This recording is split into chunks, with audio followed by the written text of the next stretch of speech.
But architectural aspects really.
Right then.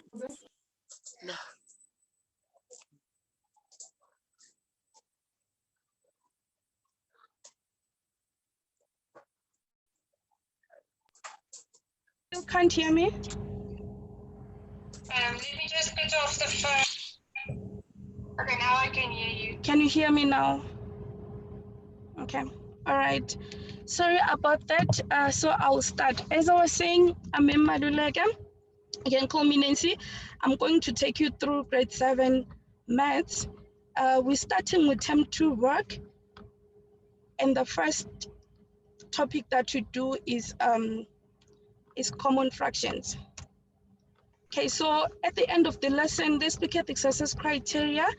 Okay, before we do that, so we're going to look at ordering fractions, comparing fractions, and also we're going to look at simplifying fractions. And then the success criteria, by the end of the lesson, you should be able to know what a common fraction is. And you should also know the different types of fractions. We're going to look at that. And then you should also be able to compare and order fractions with the same denominations. We have been doing that since grade 4. And then you should also be able to compare fractions with different denominators. And the last thing that you're going to do today will be simplifying fractions. All right, and then what is a common fraction? I'm sure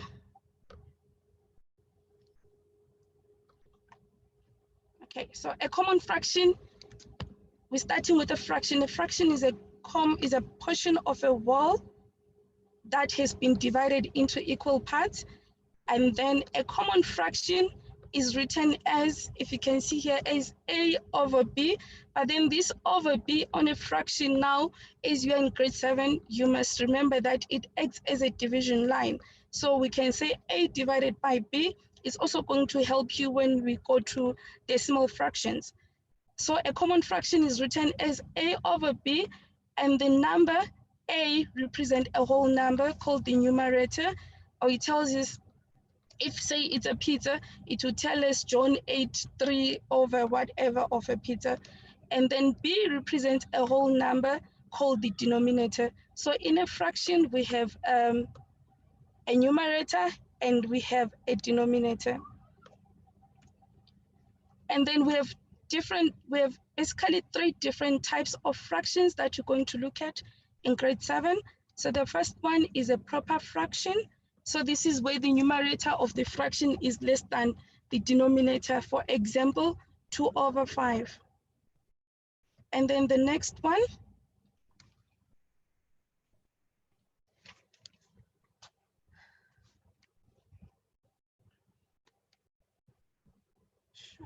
okay, no volume, okay, let me just deal with the volume part.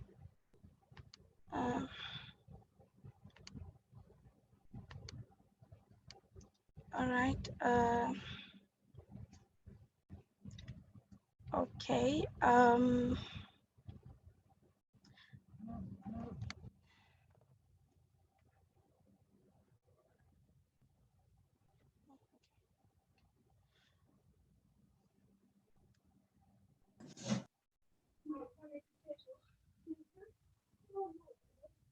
right, so as I was saying,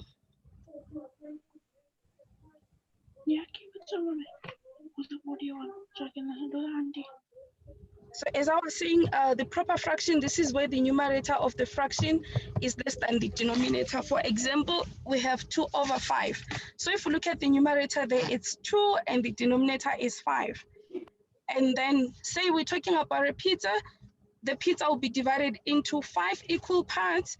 And then if John decides to take 2, then we represent it as 2 over 5. And then the next one, we have an improper fraction.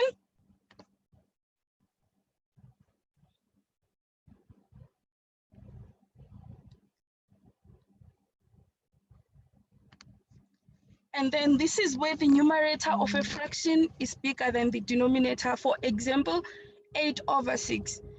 And then we have a mixed number. So a mixed number is a number consisting of a whole number and a fraction. For example, 5 wholes and 2 over 5. Sometimes we write an improper fraction as a mixed number. For example, 8 over 6 can be written as 1 and 2 over 6. And then a mixed fraction, a mixed number can also be written as an improper fraction. So on our next lesson, we're going to be checking how we convert the mixed number to an improper fraction and the improper fraction to a mixed number. So now back to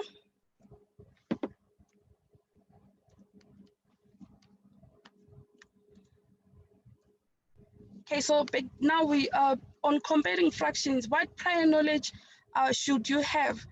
So now you're in grade 7. In intermediate phase, we started doing fractions in grade 4, and then we looked at the numerator and the denominator. So now you can easily identify the numerator and the denominator of a fraction. If someone have to come to you and say, write a fraction 1/2, and they say which one is the numerator, in grade 7, you should be able to know that the numerator is the top number and the denominator is the bottom number. Also, you know that if the numerator and the denominator are the same, we call it a whole number. So if we have, say, 2/2, it means it's a whole number.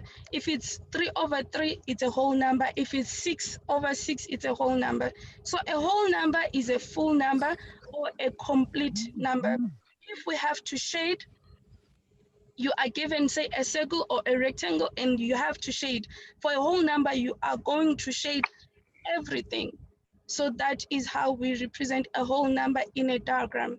And then by now, you should also know the meaning of the symbols greater than, less than, and equals. So we have been doing comparing not only of fractions, but we have also compared numbers.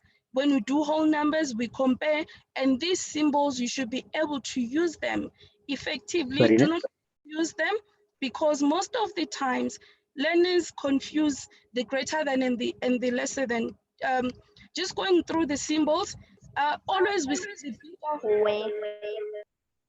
the bigger number gets the mouth of the fraction, and then the smaller number gets the elbow point. And then equals obviously means that the fractions are equal. And then you also know the rules of fractions. Say if we're adding fractions, you know that we have to add the numerator and not the denominator. So going to rules of comparing fractions, they're quite simple. If the denominators are the same, you have to look at which fraction has the biggest numerator. So I mentioned that we have a numerator and a denominator, numerator being the top number and denominator being the bottom number. So if the denominators, meaning that if the bottom numbers are the same, which is the denominator, we just have to look at the numerator at the top number, and then we see which one is bigger and which one is smaller.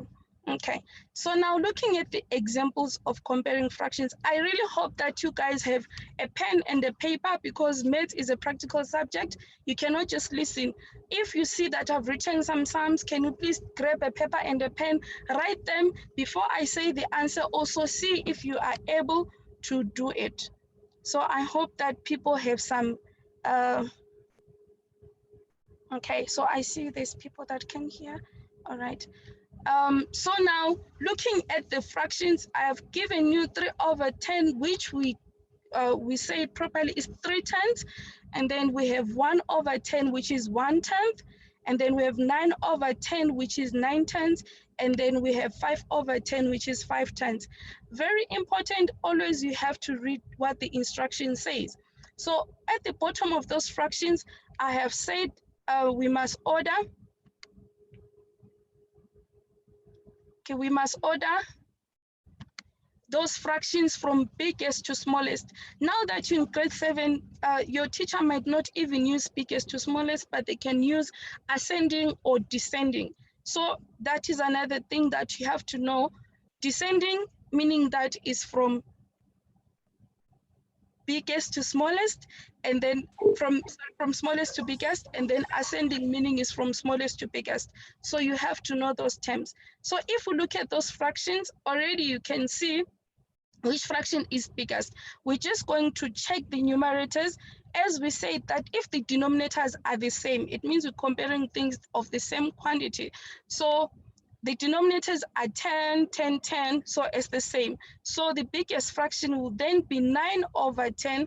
Now, if we take it practically, because math is about practical, it's about practical things that we do every day.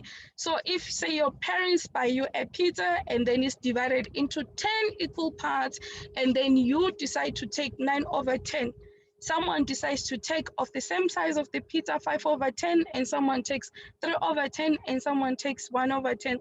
So obviously the one with 9/10 would have the bigger part, followed by 5/10, followed by 3/10, and then the last one is 1/10.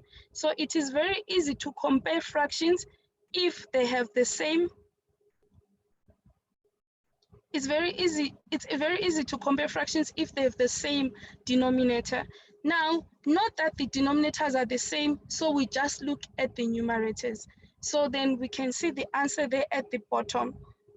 But wait, what if the denominators are not the same, but the numerator is 1? So this is now another 10 of fractions. So you can be given, remember when you're writing, whether it's an assessment, you can be given just the fractions with the same denominator, or they can put a 10 on it and then give you the denominators being different, and then the numerators having 1. So now most of the learners, which is a misconception, most of the learners can then say,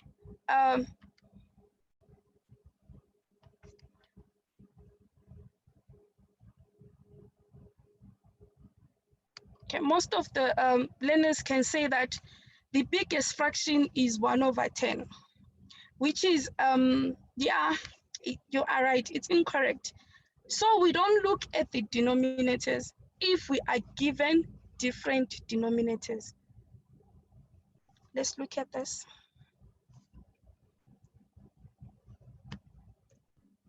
Okay, so now let's think of a cake. I've given you a nice picture of a cake there. So if we have 4 same size cakes like the one above, and then we cut one cake into 2 equal pieces, and then we cut the other in 3 equal pieces. Then we cut the other in 5 equal pieces, and the last one we cut in 10 equal pieces. Which cake will have the bigger slice? So I want you to imagine this same size cake, and there are 4. The first one, we just cut it into 2, and the second one, we cut it into 3. The third one, we cut it into 5, and then the last one, we cut into 10. Who is going to get a bigger piece, or which cake is going to have bigger pieces? Okay. Yeah. Okay. One that is cut in 2 has bigger pieces. You are right.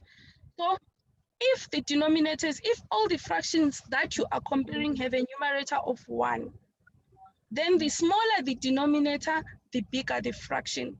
This only applies if your numerator is 1, if your numerators are 1 and the denominators are different. I don't understand. 1/2, which is the first fraction that we have after 1/1, becomes the biggest fraction. And then 1/3 is the one that follows. 1/4, 1/5, 1/6, 1/7. So if we are comparing here, we are comparing 1/6 and 1/8. Can you see that? And then someone can say 1/8 is the bigger fraction because they are looking at the denominator, which is not the case. Because go back to the example that I gave you when I said the smaller the denominator, the bigger the fraction. So go back to that cake, and then one is cut into 8 and the other is cut into 6. Which cake is going to have bigger slices? So of course 1/6 is bigger than 1/8. So that is the sign that you use. As I was explaining, that if you're still confusing the sign, this is the bigger fraction, meaning that this fraction is the one that gets the mouth of the sign, and then this small one gets the elbow part of the sign. And then the second example that I have is 1/3 compared to 1/100. Now I know maybe you are now visualizing it.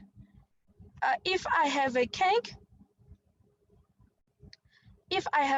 that is now same size, one is divided into 3 huge pieces, and then we take the same size of cake, we divide into 100. So imagine how small the pieces are going to be.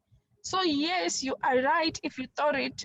1 over 100 is smaller than 1 over 3, or 1 over 3, which is a third. So now remember,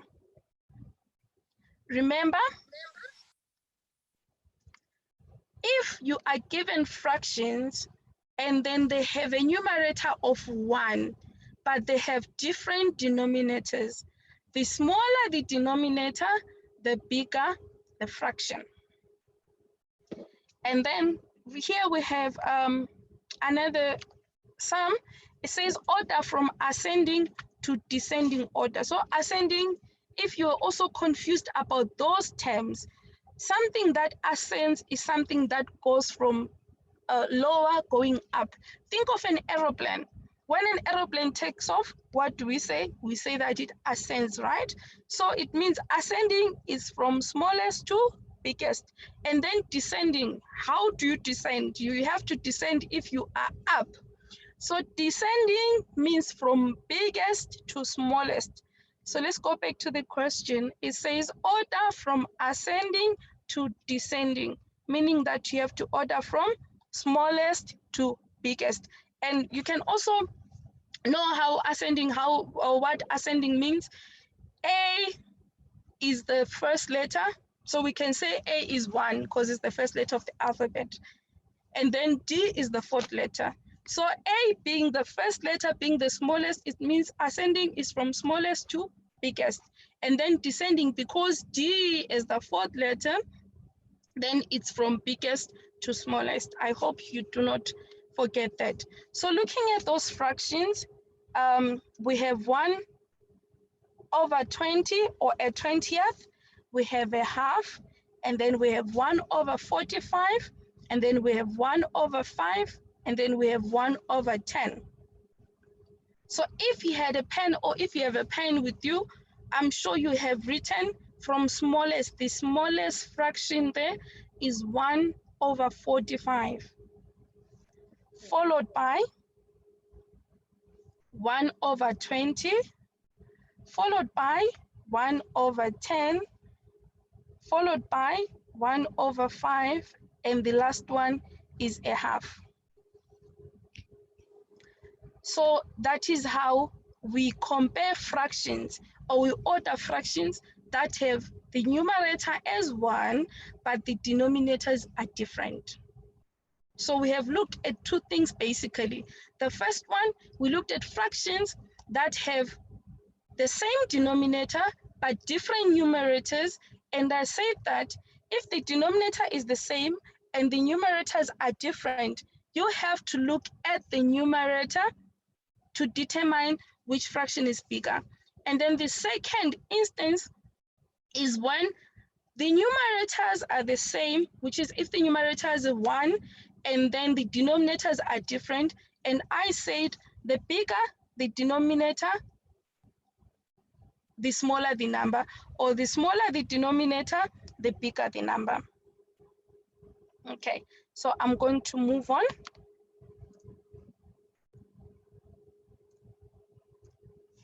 Okay, so now we're going to look at ordering and comparing fractions with different denominators and numerators. So now we're going to put a twist into it because the level is changing. Remember, in grade 4, you started doing comparing fractions 1 over 10 and 2 over 10.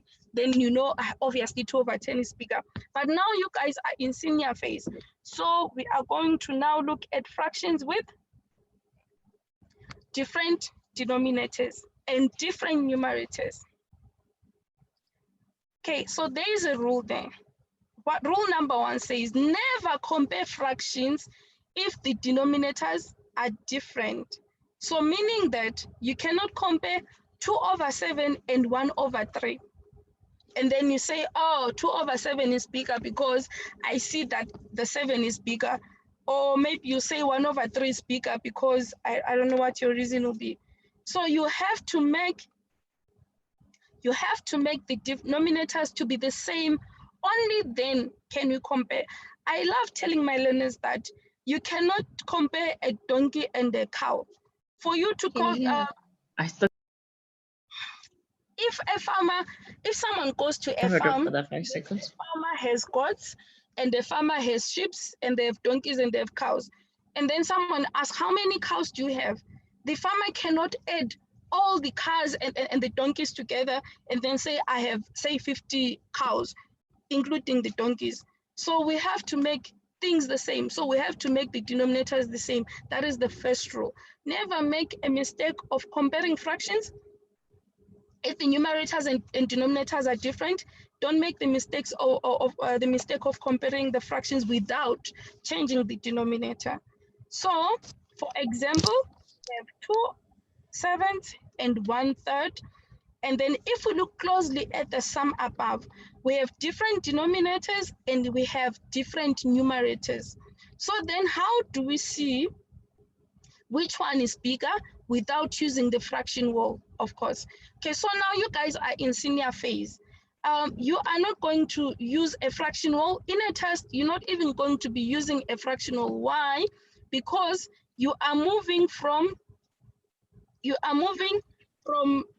okay, yes, Herod, I see the LCP, they're wonderful.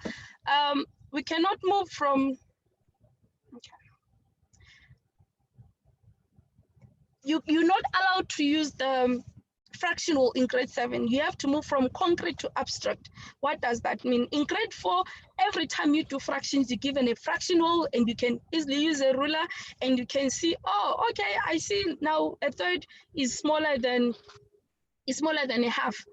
Now you are in abstract, so you have to use, as Gerard said, the LCD, which is the lowest common denominator. Thank you. So back to the rule, we have to make the denominator the same, but how do we do that? There are several strategies of doing this. We're just going to look at a few. Remember with maths, there's so many ways of killing a cat. I'm not saying you should use only these strategies. If you have more and you arrive to the same answer, by all means, explore them and use them. So I just listed 3 strategies, and one of them is the one that Gerard said. So most of you might know 1 or 2 methods. It's fine as long as you understand it, you have to use it. So strategy 1, this one I like the best. Okay, I like all of them the best. Okay, let me not say which one I like the best. So strategy 1 is whereby you cross multiply the denominators. And then your fractions are so many rules. Remember, whatever that you do on the denominator, you have to do it on the numerator. So we are comparing 2/7 and 1/3. So I say the first strategy that you can use if you are lazy like me, you take this denominator, the 3, you multiply the opposite fraction, and whatever that you do here, you have to do on top. And then you do the same thing to the opposite fraction. You take this denominator, which is 7, and then you multiply the opposite fraction. So how did I do that? I said 7 multiplied by 3, which will give me there, if you look at the bottom, you can see it's 21. And then you say 2 multiplied by 3, because it's a fraction, you cannot separate. I always tell my learners, it's a husband and a wife and you cannot separate that. That's another way of remembering it. So there we see, I said 2 times 3, I got a 7, and then I said 7 times 3, and I got a 21. 2 times 3, I got a 6, sorry. And then we move on to the next one. 1 times 7, now I use this denominator, the 7. I'm now multiplying the opposite fraction. And then I say 1 times 7, and then I'm going to get 7. And then you say 3 times 7, and then you're going to get 21. Now, what did you just do here? So we see here, the denominator is 21 and is 21. So we managed to make the denominators the same. Can we then now compare? Yes, we can. Why? Because the denominators are the same. Now, which one is bigger? So 2/7 becomes 6/21, and then 1/3 becomes 7/21, and then obviously The bigger one is 7 over 21. That is strategy number 1. And then we move on to strategy number 2. We have to find the lowest common denominator of 7 and 3. This one, your multiples needs to be on top, on point. Because if you miss one multiple, you're going to have a false denominator.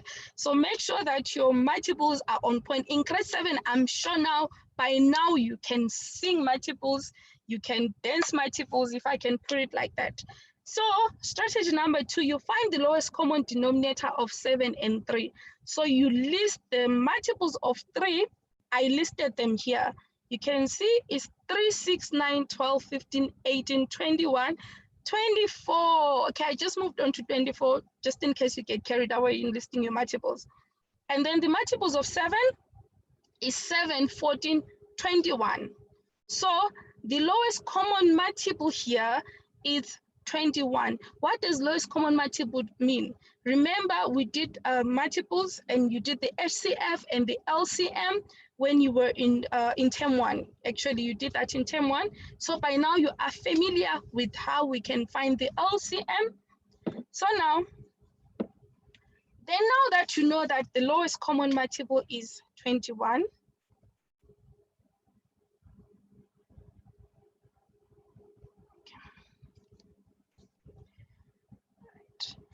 then we go back to the fractions. We still use the same examples that we had, 2 over 7 and 1 over 3. Then we take 21 and then we make it our denominator, right? So we say 21 and then we divide 21 by the first fractions denominator.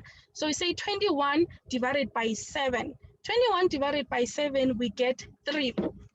Okay, let me do my cursor here. So the original fraction that we had was 2 over 7. So this is 2 over 7. And then we have found the lowest common multiple, and then we said it's 21. Then we say 21 divided by 7. So 21 divided by 7 gives us 3.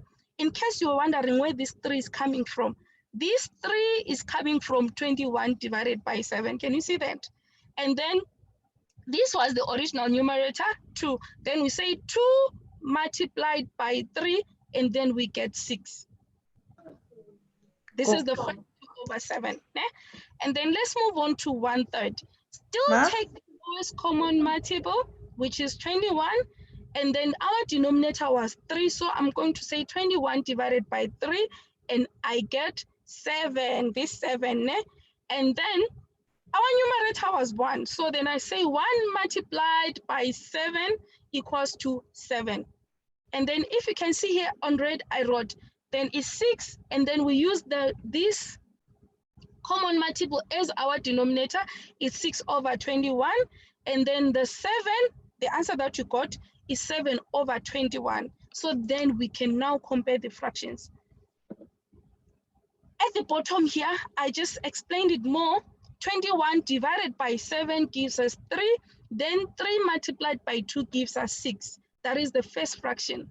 And then 21 divided by 3 equals to 7. And then 7 multiplied by 1 equals to 7. And then we use the common multiple, the LCM. We use it as the denominator. So we end up having 6 over 21 and 7 over 21. Then we can compare, we go back to the symbols, and then you put the appropriate symbol. I hope you understand the strategy. And then now we move on to the third strategy. Okay, so every time you have to look at what kind of fractions are you given to see which appropriate strategy should you implement. So in this case, this one is making one denominator a multiple of the other.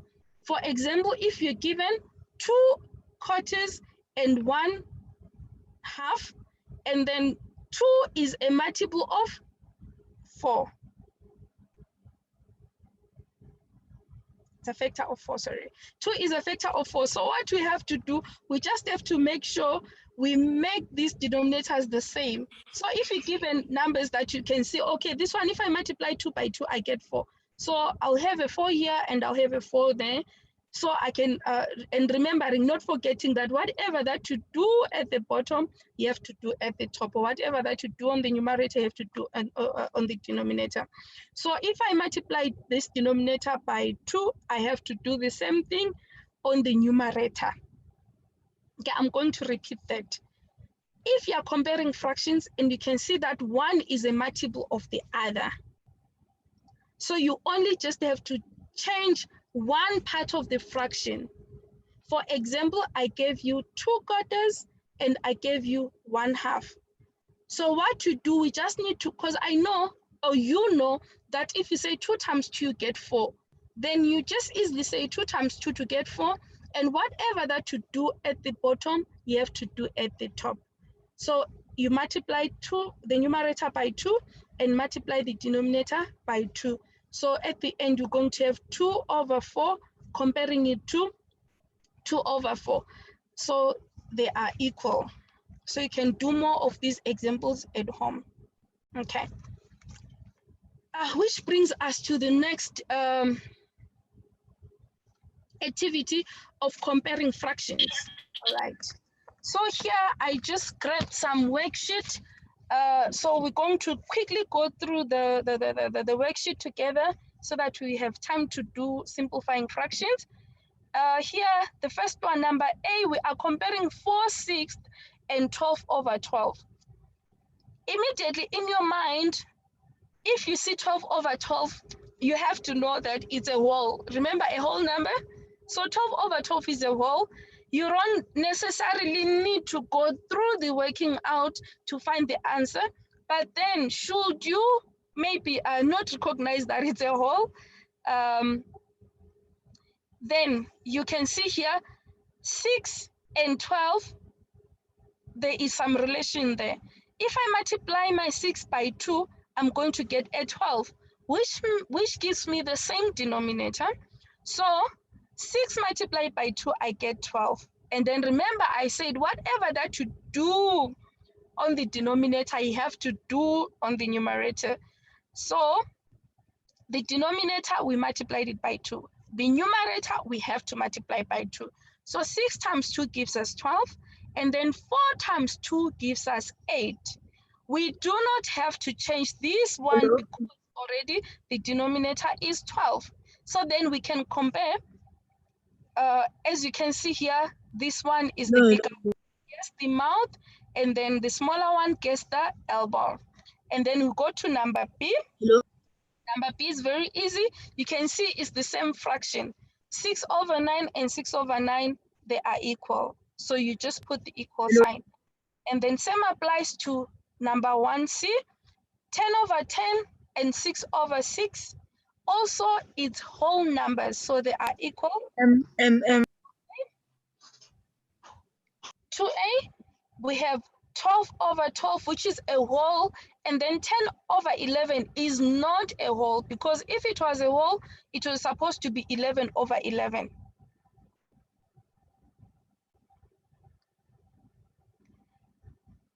So 10/11 is less than 11/11, which is a whole number. So then the smallest or the biggest one is 12/12, and then your sign is going to face 12/12. And then 2B, we have the same whole number. So this is, I'm giving you this activity so that you can reactivate that brain, or that knowledge that you had, the prior knowledge. I'm trying to connect to what you learned in grade 6, because it's been like term 3, term 4, term 1 that you didn't do fractions. So I'm trying to activate your brain. So 7/7 is a whole, 8/8 is a whole. So that is equal. And then 2C, okay, I did that one. 2C, we have 7/11 and 9/11. Sorry. Okay, so if you remember on the first thing that we said if the denominators are the same, you simply have to look at the numerator. And which numerator is bigger? 9/11. Yes, you guessed it right. Let's move to 3A. 3A, still same denominators, which is 12. You can easily compare that one. And then 3/3, which is a whole, and 3/6. The bigger one is the whole because it's full. And then number 3C, still the same. And then number 4A. Okay, let's dwell on that one, number 4A. So we are comparing 1/11 and 1/6. Different denominators. Yes, we might be having the same numerator, but we have the different denominators. So for you, maths have to make sense. So for you to prove this, I've given you strategies. You can use a strategy. Here, I decided to use the cross multiplication strategy. So I took the denominator of this side and I multiplied this side. So I said 11 multiplied by 6, and then this side I say 6 multiplied by 11. Whatever that you do on the numerator, we have to do on the denominator. So 1 times 6 gives us 6, 11 times 6 gives us 66, and then same applies to that side. 1 times 6 gives us 6, and 1 times 11 gives us 11, and 6 times 6 gives us 66. So we can see which denominator is, or which fraction is bigger. I'm going to move on to the last one, which is simplifying fractions. Now, once you have mastered the making the denominators the same, simplifying fractions becomes easy. Let's go through the rules of simplifying fractions. 1, we can only divide when we simplify fractions. Simplify means it was bigger and now we're making it smaller. So to simplify, it means you have to make it smaller. So we can only divide, you cannot subtract. We can only divide. 2, what we do on the denominator, we also have to do on the numerator. I've said that several times during the lesson. 3, the number you choose to divide with must be a factor of both numbers. If it leaves a remainder on either the numerator or the denominator, then you do not divide with it. So the number has to be a factor of both the numerator and the denominator, and you cannot have a remainder on fractions. So you cannot say 2/3 and then you decide to divide by 2, and then you divide 2 by 2, you get 1. You divide 3 by 2, you get 1 remainder 1, and you write your answer there, 1 remainder 1. No, it does not happen. So it has, the number that you divide with has to be a factor of both the numerator and the denominator. Number 4, you divide the fraction until it is not divisible. So you divide it until you cannot divide it anymore. If one of the numbers is a prime number, it is already in its simplified form. You did prime numbers in term 1, in grade 6, you did prime numbers. So your prime numbers, those are the numbers that can only be divisible by 1 and itself. So if you are dividing and you see that your answer is either 1, or 1 is not a prime number, sorry, 3, 2, 3, 5, 7, 11, 13, then you leave it. It's already in a simplified form. So now let's look at the examples that I have for you there. We have 6/12, and then you can divide these 6/12 by 6, because 6 can go into 6 and 6 can go into 12. There is nothing wrong if you first divide it by 3 to get 2/4, and then 2/4 is not in its simplest form. So you have to further divide it by 2 to get 1/2. And then 7/10, you can see that I said my answer here is equals to 7/10. Because why? 7 is a prime number. So this means that there is no number that can divide 7 besides 1 and 7. And we know that 1 does not count when we are dividing. So 7 cannot go into 10, therefore we leave it as 7/10. And then number C is 18/100. Divided, so you have to find a number that goes into 18 and a number that goes into 100 and leaves no remainder. The first one, because it's even numbers, 18 is an even number, 100 is an even number. The first one that will come to your mind is to divide it by 2. And then I divided it by 2 now, and then 18 divided by 2, I get 9. 100 divided by 2, I get 50. Then now you have to check which number can go into 9 and can go into 50 and leave no remainder. You go back to your odd and even numbers. 9 is an odd number, 50 is an even number. So 2 cannot go into 9, 3 cannot go into 50, so that is in its simplest form. And then number C, 25/75.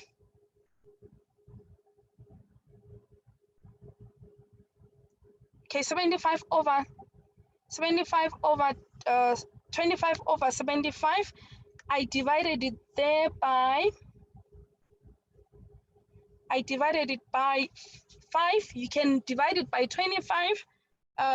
You still get the same answer. So 25 divided by 5 is 5, and 75 divided by 5 is 15.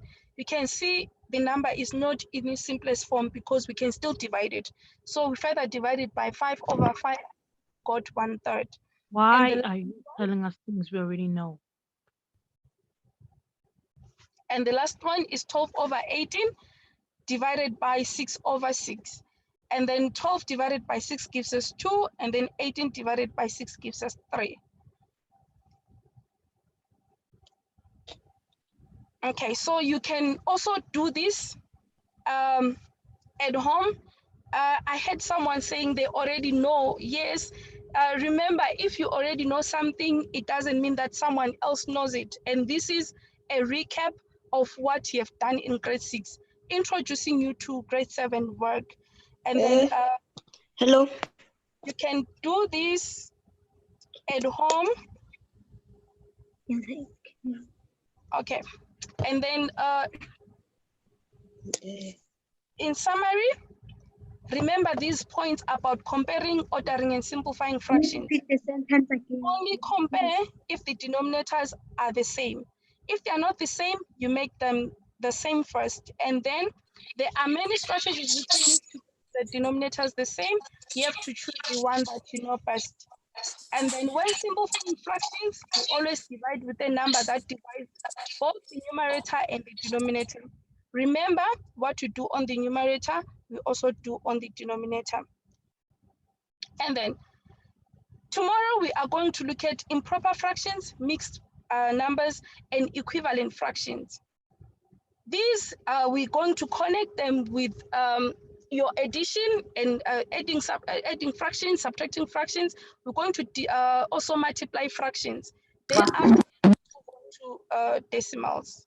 So until then, remember, it is about practicing. Practice more and you get it right.